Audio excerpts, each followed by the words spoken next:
او چې په قیامت د شفاعت میدان تزي حبیبا ما ببوزي حبیبا د ځان سره. بسم الله الرحمن الرحیم. دا ملګری خو سوالات کئی بار حال خو بعضې سوالونه واتساپ باندې دا ملګری را لیږي او میسیج باندې یو دوه درې سوالونه ما ته هم چا په میسیج کې را لیږلي دي. هغې کې یو تپوس دا دی چې یو ملګری وایي چې ما بیعت کړی و دلته خو 4 کاله وشو چې بیا نه راغلی، نو اوس څه وکړم؟ نو هېڅ مه کوه، تېرې چپې مه شماره، بس خو ثواب و ته د ثواب نه محرومه شوې، کافر شوی نه مسلمان یې الحمدلله. خو نیک عملو پاتې شه درنه، نو خفه کېدل پسې په کار دي، ځکه هغه تېر وخت واپس نه راځي که نه. اوس نه خپل ذکر کوه، که ملګری موجود وي که نه موجود په دې دغه کې خو راځي دا خبره پکې. نو خپل وظایف دی چې د کوم ځای پورې کړي وو مقه وظایف کوه، او آینده چې خپل وظایف دې څونه کړي دي او د هغې خپل وخت برابر شي، کم از کم چې 40 ورځې سړی دا کوم وظایف ملګرو ته چې موږ ورکړه لکه اوس، نو کم از کم 40 ورځو پورې به دا جاري ساتي، 45 50 ورځ 2 میاشتو پورې د جاري وساتي، بیا به دې پسې چې کم دی نو زیاتوالی سړی کوي، نو هغه ترتیب باندې به چلیږي. یو دغه سوالو دا آسان دی، خاص خبر نه، بس خپل ذکر جاري ساته او خپل اعمال نور چې کوم درنه پاتې شوي دي هغه اعمال جاري ساته، نوافل کوه، تلاوت کوه، انشاءالله خدای پاک به خیر نصیب کوي. او بل ملګري دا تپوس کړی چې په د یو امام سره د مقتدي ورانه ده، نو د مقتدي مونځ په امام پسې کېږي، نو اوس دا ورانه په څه ده؟ دا یاد وساتئ چې دا په امام کې که شرعي داسې عیب موجود و چې هغې ته ګناه کبیره وایي، یا دی په یو خبره باندې بدنام و، نسوار یې کول نسوار ګناه او ثواب یې په ځای پرېږده، خو په معاشره کې خلک چې کوم دی ډېر بد ګڼي، خیال کې مراد سیګرټ څکي، نو داسې سړی به مستقل څوک نه امام کوي. که نه څه دنیاوي خبرو باندې ورانئ، چې دنیاوي خبرو باندې د چا سره سړي ورانئ، نو دی ورپسې اقتدا څنګه کوي، نیت ورپسې څنګه تړي، چې یو سړی دومره برداشت نشي کولی چې د یو عالم سره ستا صرف په دنیاوي څیز خو په پیسو باندې وراني، یا به په مرله ځمکه باندې یو بل سره دشمني، نو چې د هغه سره دې ورانه شو، د دې معنا دا ده چې ستا په زړه کې د هغه ادب او احترام نشته، نو چې د هغه ادب او احترام دې په زړه کې رانغی، نو اقتدا دې پسې څنګه صحیح شو؟ ځکه حدیث مبارک کې دا راغلی دی چې د چا امام وي نو د امام دا قرائت د دې مقتدي قرائت دی، من له امام فقراءة الامام له قرائت، د چا امام یعنی نیت پسې وتړي، نو دا مقتدي خو قرائت نه کوي که نه، دی خو الحمد قل نه وایي، نو چې نه وایي نو د امام هغه قرائت د ده دپاره دی، چې دی ورته په سپک نظر ګوري، نو قرائت یې د هغه دپاره به څنګه شي، نو مونځ بیا به څنګه وشي. دا بهرحال تپوسونه دي ملګري کوي څه عجیبه عجیبه غوندې.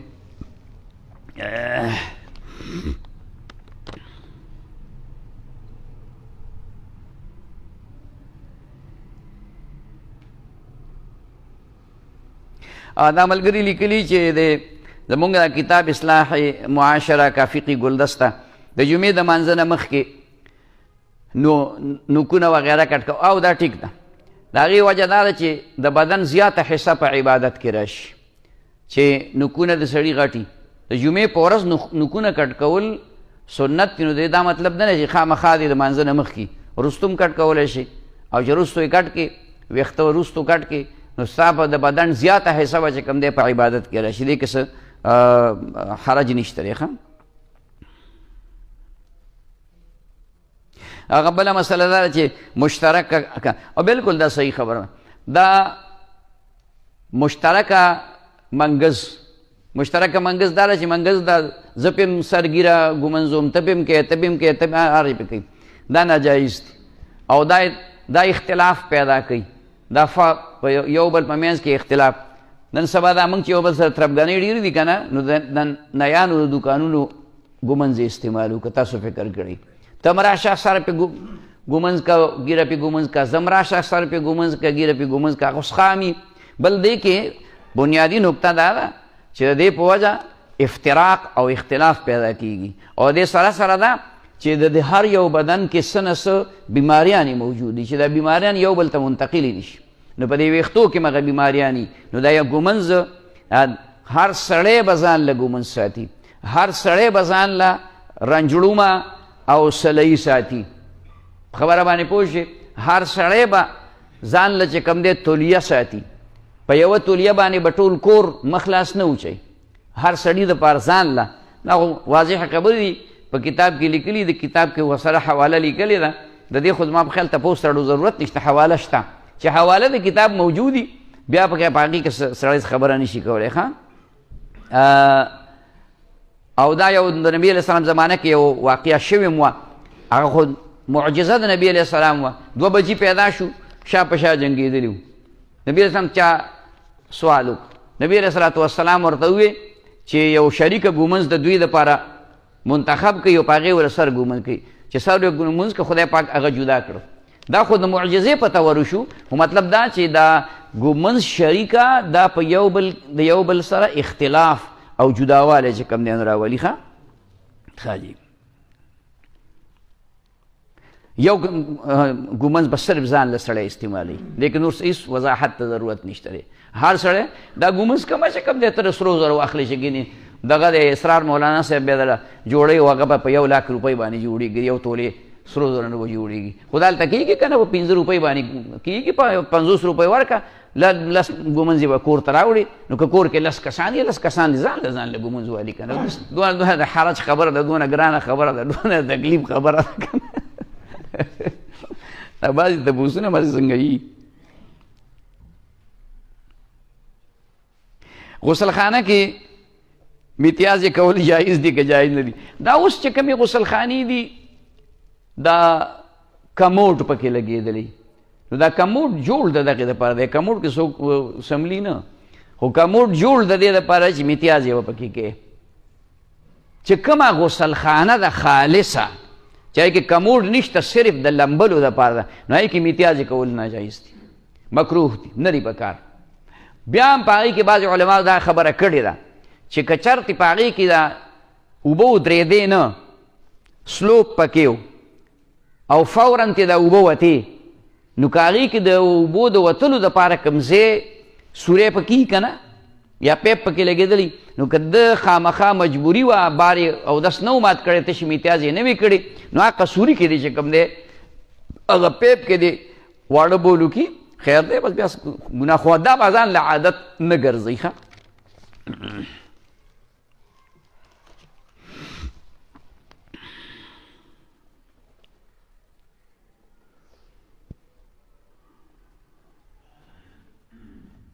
ښه دا ملګري ته تپوس کړی دی چې ما حفظ کړی 3 کاله مې تراو کې مو وي خو اوس مې ورته زړه نه کېږي او په دماغو باندې مې بوج وي ټینشن وي راته دا اعوذ بالله من الشیطان الرجیم لا حول ولا قوة الا بالله العلی العظیم دا چې کومه دی سار ماښام سلسل پیرې وایه دا خبره به د ذهن نه وځي او بل دا نه چې دا بوج د قرآن د تلاوت په وجه نه دی دا بیماری ده دا ستا د دماغو کمزوري ده نو هغه چې سړی لږ دغه ګوره کمزوری سړی زر ستړی کېږي او طاقتور سړی زر نه ستړی کېږي ځوانۍ کې سړی زر نه ستړی کېږي او په بوډاوالي کې بیا سړی زر ستړی کېږي.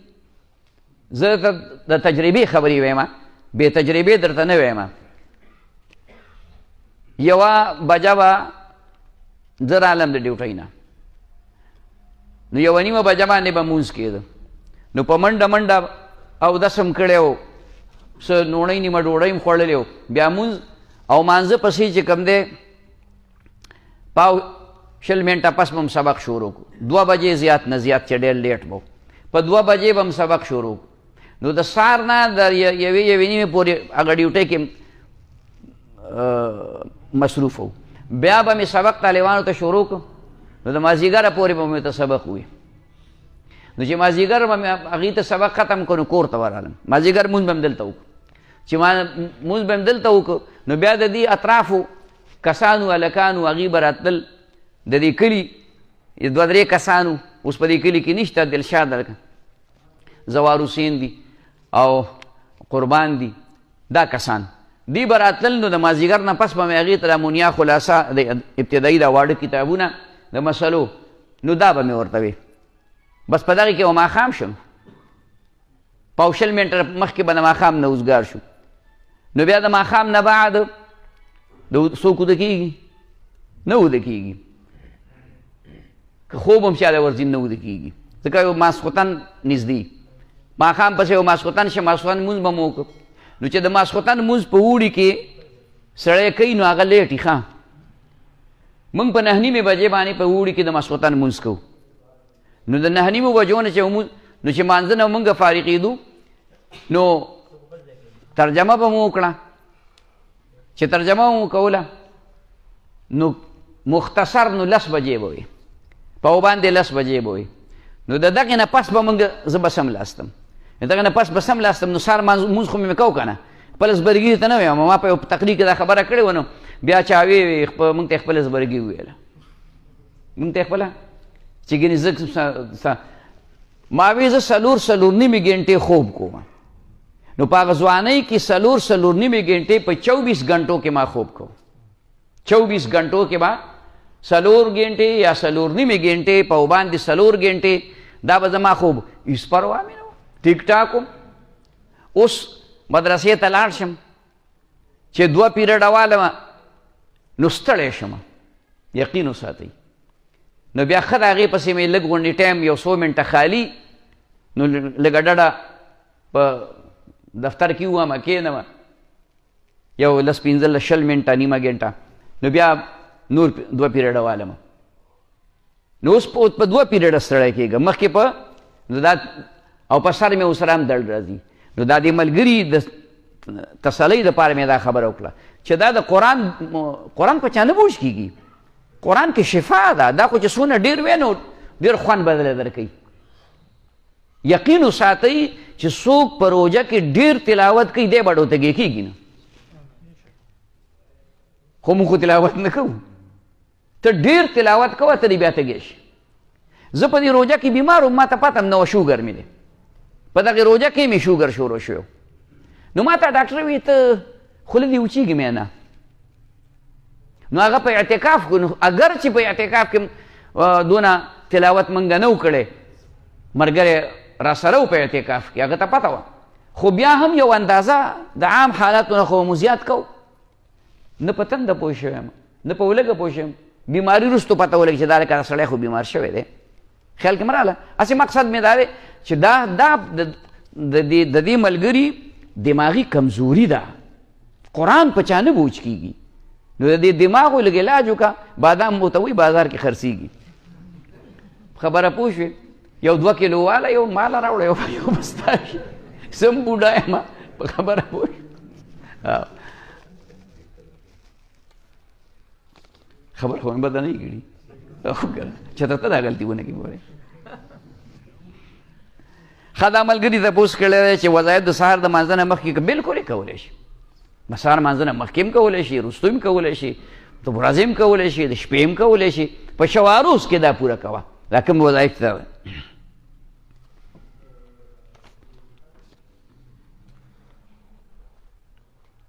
دا پیریان په انسان کې ناستی شي، تکلیف ورته اورسولی شي. پیریان ارامیان دي، ورانې کوي.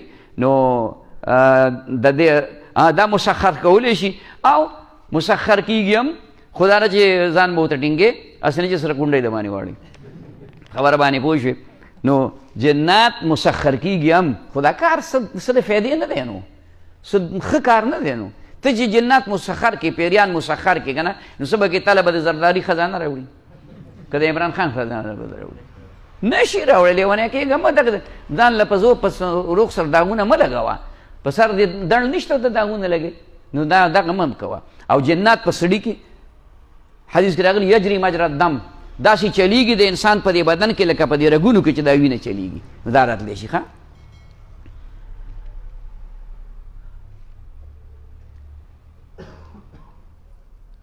کہ وقت معلوم کا وعدہ صرف ابلیس کے ساتھ ہے یا تمام شیاطین کے ساتھ ہے کہ ابلیس کے دا صرف ابلیس سره ده ابلیس ته دا ویلي هغه ته وایي چې انظر لي الى یوم یبعثون د قیامت پورې نو هغه خو د قیامت د قایمېدو پورې وي نه دا چې کله الله دا ټول نظام د دنیا سر ته ورسي اول شپېلۍ پورې دغه وخته پورې هغه سره دا وعده ده چې هغه به ژوندی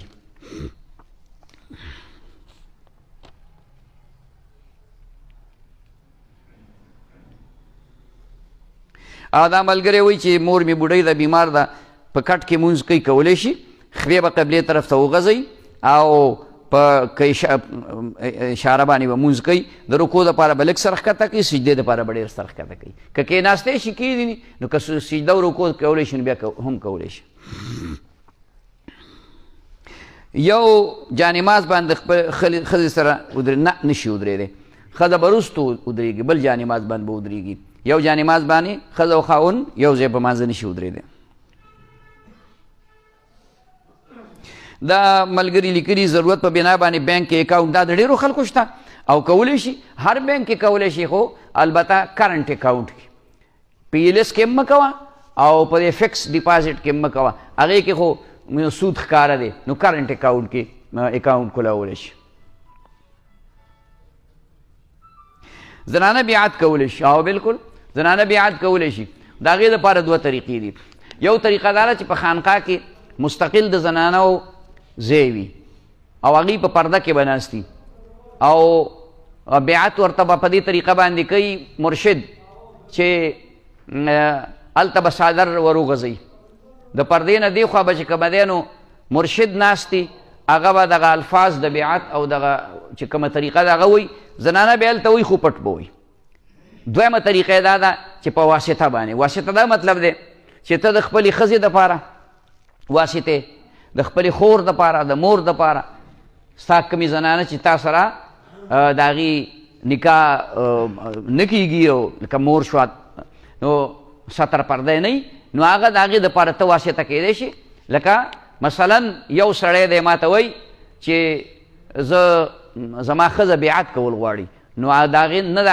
ښځې راتلو ته ضرورت شته ځکه موږ سره انتظام نشته فی الحال چې موږ پرده ولګوو او انتظامات وکړو او زنانه چې کوم دی راځي او د مجلس کې حاضري کوي اگر که مثلا په دویم چت او په دریم چت اوس خدای توفیق نصیب کړي چې په جومات باندې بل چاته هم وکړو نو انشاءالله بیا کېدی شي او نو د هغې طریقه دا ده اوس یو سړی وایي بلا شی زنانه زموږ سره په بیعت کې دي الحمدلله ډېرې زنانه د چا مور د چا خور د چا ښځه د هغې دپاره به ته تپوس وکړې نو چې زه به درته ووایم چې دا کوم ذکرونه کوم ترتیب چې موږ تاسو ته وښودو دې ترتیب باندې هغې ته ووایه زموږ د طرف نه ته به ورته د خپل طرف نه نه وې ته به ورته وایې چې ملا صاحب راته داسې وایي چې داسې چل به وکړي ښه طریقه کار یې دغه شو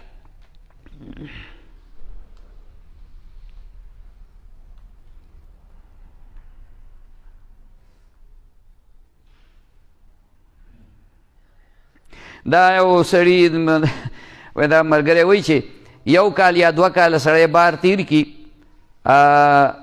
او بیا راشي د ښځې سره نو دوباره به نکاح کوي تجدید د نکاح دې ته ویلی کېږي رینیو کرنا دوباره نکاح نه دا نکاح دا خو داسې د جولاګي د جالې تار نه دی کني چې دا په مسافرۍ مات شي خبره پوه شوې سړی دوبۍ ته لاړ قطر ته لاړ سعودي ته لاړ نوکرۍ له لاړ او چې راغی نکاح ماته شوې خو نه ده چې دوباره نکاح تړي. په دوباره نکاح تړلو باندې خو د هغې خپل طریقې دي چې خاوند به طلاق ورکوي، یو څه به کوي، یو څه به کوي، مثال په طور هغه نشته، هغه خبره نشته. نو چې نشته نو دوباره نکاح کولو ته ضرورت نشته دی.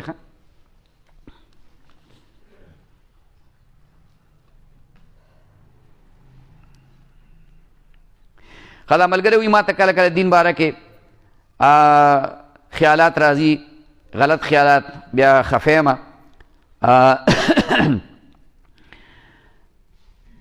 او عبادت کې مزه نه میلاویږي. دا هم شیطاني وساوس دي. د دې دپاره دا وظیفه ډېره کوئ، دا مخکې چې ما تاسو ته ووي اعوذ بالله من الشیطان الرجیم لا حول ولا قوة الا بالله العلی العظیم، سار ماښام سلسل پیرې کوئ، انشاءالله چې دا غلط خیالات به بیا ذهن ته نه راځي.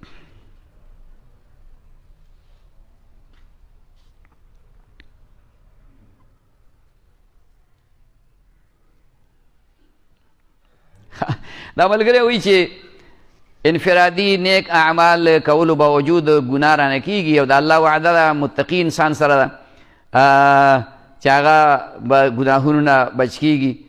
داسې خبره ده چې د متقي د تقوا نه جوړ دی، ځان بچ کوونکی. نو د تقوا بیا مراتب دي. د تقوا یو مراتب دا دي چې سړی د کبیره ګناهونو نه ځان ساتي، بیا د هغې نه لږ اوچته مرتبه چې د صغایرو نه ځان ساتي، بیا د هغې نه پسې اوچته مرتبه دا ده چې د مکروه هم نه ځان ساتي. فرایض هم کوي، واجبات هم کوي، سنت مؤکد هم کوي، سنت زواید هم کوي. دا د فتنې او د فساداتو زمانه ده. خامخا ګناهونه د انسان نه کېږي، خو په ګناه باندې باقي پاتې کېدل دا جرم دی. فوراً توبه د ګناه نه وباسه، الله پاک به درته. او په دې مانځه کې چې کومه دی اصل خبره دا ده چې که ته هغه دیان غواړې چې کوم دیان د حضرت علي کرم الله وجهه یا د نورو صحابه کرامو، نو هغه ما او تا ته نه نصیب کېږي. ما او تا به صرف دومره کوو چې کم از کم په مانځه کې ولاړ یو چې په ولاړه باندې سړی د سجدې ځای ته ګوري او په رکوع کې خپو ته ګوري او په ناسته باندې غیږ ته ګوري مثلا. نو دغه توجه بس پوره ده. نور که داسې بیا چې زما مونځ د صحابهو په شانتې شنو مشکله ده. ته به صرف دا کوشش کوې چې رکوع، قومه، جلسه، سجده اطمینان سره به کې. نور من کمزور یو، که خیالات پکې اخوا دی خوازي راځي وروسته استغفر الله ووایه. تاسو بار بار نه دي اورېدلي چې سړی سلام وګرځئ. نو دوه درې خبرې دي چې هغه دوه درې مختصر وظایف خو رسول الله مبارک ډېر کړي، خو یو دوه درې وظایف داسې دي چې هغه مستقل ته ورکول پکار دي. یو اللهم انت السلام، دویم چې کوم دی استغفر الله استغفر الله استغفر الله، الله اکبر الله اکبر، دا هم راغلي دي. خیال کوم لا اله الا الله والله اکبر هم راغلي، لا اله الا الله هم راغلي صرف. نو دا چې دی سره ووي استغفار، نو که کم کمی به شی راغلی نو خدای پاک هغه معاف کوي. کور کې به اتفاقي ده، الله دې پکې اتفاق راولي، الله دې مینه محبت نصیب کړي.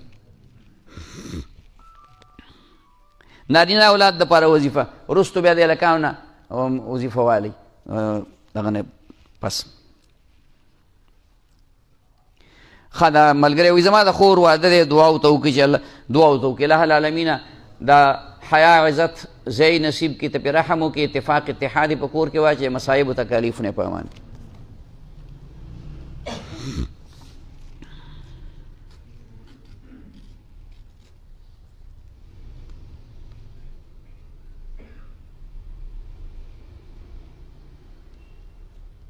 خدام د دغه کې په جمعې په ورځ باندې موږ دا ټایم مقرر کړی د سوالاتو لپاره، نو سوالاتو جواباتو لپاره د واتساپ باندې دا ملګري چې کوم دی نو بعضې سوالات کوي، هغه داسې اوقاتو کې چې اکثر هغه اوقاتو کې زه اوزګار نه یم، هغه دا دغه خو چې کوم دی نو دا هلکان چلی، دا صد دا نور مرګ هلکان دي، جلال دی دا دغه چلی. نو کله یو ته سوالات راغلي، کله شعیب ته سوالات راغلي، هغه دغه پیج خو د هغوی په دغه باندې دی که نه موبایلو کې دی، نو هغه په نورو ورځو باندې سوالات راشي. نو هغه د هغې جواب ته زه چې کوم دی نو فارغ نه یم، ځکه چې زه خو داسې په ګوټ کې ناست پیر نه یم که نه چې صرف دغه ته، بلکې خو مدرس هم یم، ته سبق هم طالبانو ته وایم، غمله هم زما، خادیله هم زما، واده د چا وي هغې هم زما، ډوډۍ پکې مزېداره خیال کې م راغله. او بعضې ملګري را پکې ګیله مو کوي ته زمونږ جنازې له رانغلې، خبره پوه شوې. د غم خادي دونه ډېر شوي دي چې هغې ته رسېدی هم نه شم. غم خادي دونه ډېر شوي دي چې یعنې زمونږ مریدان کم از کم 6,000 ته رسېدلي دي، او د شاګردانو خو سر سامان نه دی معلوم، خیال کې م راغله. او هر یو سړی وایي چې ټلیفونو کې یاره جي تاسو ګنټه مخکې راځئ چې تقریر هم وکړي او جنازه هم تاسو وکړي. نو زه خو ورته نه شم رسېدلی، دا د هغوی مینه ده، داسې نه چې کېږي داسې بدنیتي ده، خو زما رسېدل ورته ګراني، نو کوشش کوم چې لاړ شم ورته. اوس ورځې ملګری و، مور یې وفات شوې وه او 9 بجې د شپې جنازه وه، 8:30 بجې ما ته ټلیفون وکړه زما مور وفات شوې ده، 9 بجې جنازه ده. مې ډېر تهدید یې وکړه نو چې دا جنازه شوې وی بیا به دې ویلی وی، پوه شوې.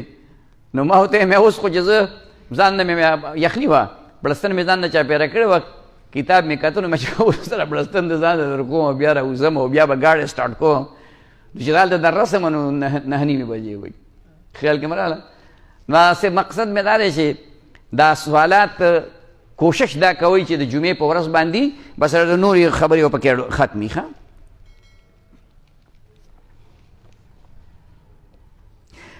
قرضدار یم، وظیفه راته وښایه، وروستو چې کوم دی د بچیونه وظیفه حاصله کوي د قرض دپاره، هلکه بیا وله وظیفه ورکړي څوک غواړي. په خوب کې یو سړی مړ ویني، د څه تعبیر دی؟ نو دا د دې مختلف تعبیرونه کیدی شي. یو تعبیر دا دی چې څوک ژوندی سړی په خوب کې مړ ویني نو دله به الله پاک په خپل نفس باندې د غلبې توفیق ورکړي، د ګناهونو نه دا د نفس مړ کېدل دي په حقیقت کې. او دویمه تعبیر چې کوم دی دا هم دی چې د دې سړي عمر کې به الله برکت واچوي.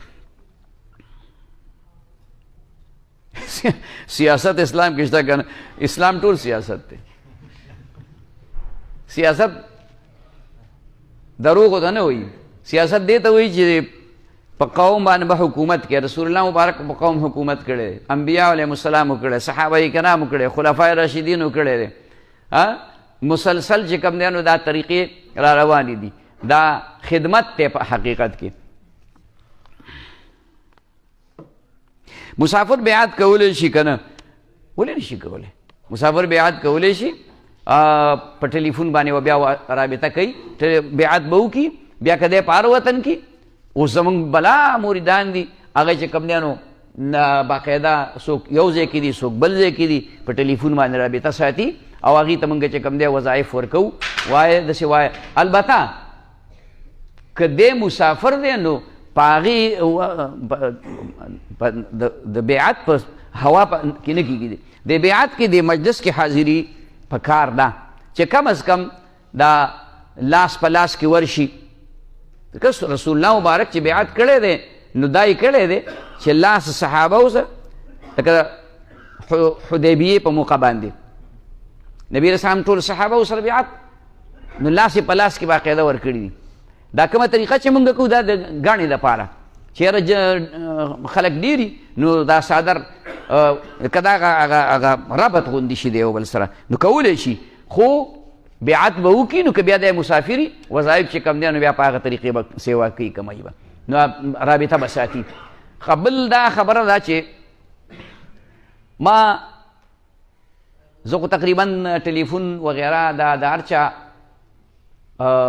ریسیو کوم او څه مسلې وغیره هغه ورته کوم، خو د ټلیفون څه وخت کم از کم پیژندل پکاري. بیګا ما ته یو ملګري ټلیفون وکړو پاو کم 11 بجې، اوس د جمعې په شپو کې پاو کم 11 بجې دا نیمه شپه، ځکه په 7 بجې باندې پاو کم په 7 بجې باندې خلک منځونه کوي. نو دی غریب چې دغه به یې کوو، دا شی به یې کوو، څه ورته وایي پبجي دی که فوجي دی، فوجي به یې کوو نو دغه وخت به ورته خبره یاده شوي، یا بیا دغه فیسبوک کې څه لیدلي، نو دا به یې خیال چې دا ملا به هم ناستې دی به هم پبجي کوي. نو ټر لکه خدای دې پرې وایي که دا، نو ما ریسیو نه که ما ریسیو نه کړ، زه صرف رایخ کړم، زه وده شوی وم. هغه توره دا وشوه چې زه رایخ کړم. نو بس ما که اوس ورته جواب ورکوم ناسې نه چې څه ورته ووایم یا سړی خفه شي که نه، بله لانجه به جوړه شي. اوس خو مریدان رضا ساتي که نه. تاسو خبره د اعزازالحق صاحب خبره وانه اورېدله چې پخوا به مریدانو پیران ساتل او د دوی حفاظت به یې کو، مالی تعاون به یې ورسره کو، قدر عزت به یې وله کو. اوس به پیران مریدان د دوی به خیال ساتي خدای دا خفه نه شي، دنیا به ورانه شي که دا مرید مې خفه شو. خبر باندې پوه شوې؟ لکه پخوا چې به خلک یارېده خدای که پیر رانه خفه چې تباه کېږم. اوس به مرید د مرید زړه ساتي، او مرید چې کوم دی په دې تمه کې پروت دی چې په څه طریقه به دې پیر نه وانه ونه کړم. خبره پوه شوې؟ موږ ته تجربه وشوه، یو د اورېدو خبرې او یو چې کوم دی عملي. قلم در آنچه گوید دیده گوید. موږ په پټو سترګو خبره نه کوو، موږ ته تجربه وشوه چې یاره یو زما یو مرید دی، نو هغه ته مې پیسې پورې وې، نو ډېره موده شوه، نو مجبور مې دې غوښتې چې ومې غوښتې نو خفه شو. هغه مره ورشه خیال کې مې راغله. اوس ما سره ونه خو مې نه ده کرلې، خو ضرورت مې دی، اوس تا نه مې سوال نه دی کړی، خپلې پیسې مې درنه غوښتې. نو هسې یم چې اوس دا خبره جوړه ده چې مرید به خیال ساتي چې خدای پاک که دا خفه شو، خو نو بیا خفګان د نقصان ځکه دی چې ډنډوره کوي. بیا څه کوي؟ هغه د استاذ او د شاګرد د پیر او د مرید هغه منځ کې چې کوم مینه محبت کوم اخلاص وا ختم شوی دی. نن شاګرد به پسې چې کوم دی نو پتا پسې خبرې کوي، مرید به دې پسې خبرې کوي. خیال کې مه راغله؟ نو لږ د دې خبرو خیال ساتئ چې ټلیفون د دې خپل اوقات دي.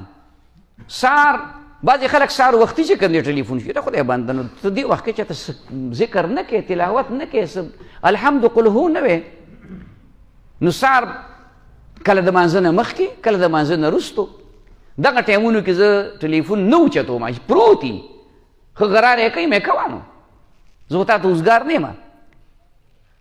بعضې خلک خو په درس کې خبر نه وي، خو زه په دې هم نه پوهېږم چې آخر د درس د ولې دا مدرسې خو چې کوم دی نو د شپې ماسخوتن نه چلېږي، خو د سهار نه سبقونه شروع شي او د 1 بجې پورې. نو په دغه ټایم کې په درس کې نو هغې کې زه ریسیو کړم چې ده ته پته ولګي چې دی نو بیا ابو ترمذي شریف یا ابو داود شریف نو هغه واوري په خپل قال قال رسول الله صلی الله علیه وسلم. نو څوک یې بند کړي او څوک یې چې کوم دی ځان ته غوږ ته ونیسي، هلکه دا خو ښه کار دی. نو د حدیثو درس یو کس ما ټلیفون وکړي چې کله درس ختم شو، یو ساعت پسې ما خو ریسیو کوو، بیا مې کېښود مخې ته تپایي باندې، بس هغه حدیث هغه درس تقریبا 40-45 منټ مسلسل ما پیریډ واغستو. اوس یو ساعت پس چې کوم دی نو بیا ټلیفون چې بیا راغی، نو وایي درس مې جي ټول واورېده. مې ماشاءالله دا خو دې ښه ما تا خو به ډېره خرچه راغی. نه وایي دا فري دی.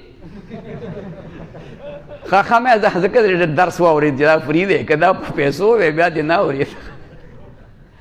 نو د درس ټایم کې ټلیفون دقه رنګې ټایمونه ما ورکړي دي د ملاقات دپاره هم، چې د دې ورځو کې د مازدیګر 3:30 بجو نه د ماسخوتن پورې د 9 بجو پورې زه ټلیفون ریسیو کوم. 9 بجو نه وروستو بیا ګورې که دنیا ورانېږي او که ابادېږي، زه بیا ټلیفون ریسیو کول ته اوزګار نه یم. او سهار د مانځه نه د اشراق د ټایمه پورې خو د سره چې کوم دی نو ټلیفون زه نشم ریسیو کولی. بهرحال دا بعضې خبرې داسې چې بعضې ملګري نه وي نو هغې ته پوره هغه تفصیل او طریقه چې کوم دی معلومه دی. دا کتابونه کوم زمونږ راغلي دي دا ډېر اهم کتابونه دي، دا کتابونه ځان سره واخلئ. نور ملګرو ته هم چې کوم دی دعوت ورکئ چې دا کتابونه واخلي. او موږ بې شماره پیسې لګو، نو که یو 1.5 روپۍ په دې کتاب باندې ولګي نو دونه به وشي چې زموږ نیت صحیح دی. موږ په دې کې چې کوم دی تجارتونه نه کوو چې ګنې یاره دې که ډېرې پیسې وګټو، بس دونه چې هغه کمې پې لګېدلي چې هغه راته راشي نو هغه هم لوی غنیمت دی. نو دغه کتابونه هم دغه کوي. اللہ دې موږ او تاسو ته عمل نصیب کړي. ربنا آتنا فی الدنیا حسنة وفی الآخرة حسنة وقنا عذاب النار. الله څومره ملګري دلته راغلي هر قدم یې په تله نیکۍ کې واچي، په هر قدم یې ګناه معاف کړي، درجات عالیه نصیب کړي. الہ العالمین زموږ نه رضا شي، مصائب او تکالیفونه په امان کې زموږ دا ناسته د خپل رضا دپاره وګرځئ، د دواړو جهانو د نجات ذریعه وګرځئ، د هر قسم آفات و بلیاتو نه دوی زموږ د ټولو حفاظت نصیب کړي، د ټولو په کورونو کې خیر برکت نازل کړي، څه مشکلات یې الله ته په خپلو قدرتونو باندې ختم کړي، د حلالو شته موږ ټولو ته نصیب کړي، د حرامو نه موږ وساتي. زموږ مدرسې دپاره خانقاه دپاره خصوصي دعاګانې وکړي چې الله پاک د دې دا تکمیل وکړي او د دې مدرسې هغه تعمیر دپاره الله وسایل مهیا کړي. انشاءالله دا الله نه مو کلک امید دی، الله پاک وسایل مهیا کوي، خو موږ تل تادي غوندې کوو. موږ وایو چې څومره زر شي نو هغې دپاره د الله نه غواړئ، 2 رکعته نفل کوئ تهجد په ټایم کې او په دې صلات حاجت په نیت باندې چې الله پاک دا خانقاه دې کې څه نیمګړتیاګانې دي د جومات کې چې دا هم الله پاک پوره کړي او هغه د مدرسې تعمیر هم الله پاک چې کوم دی نو وکړي. انشاءالله کېږي به که خیري.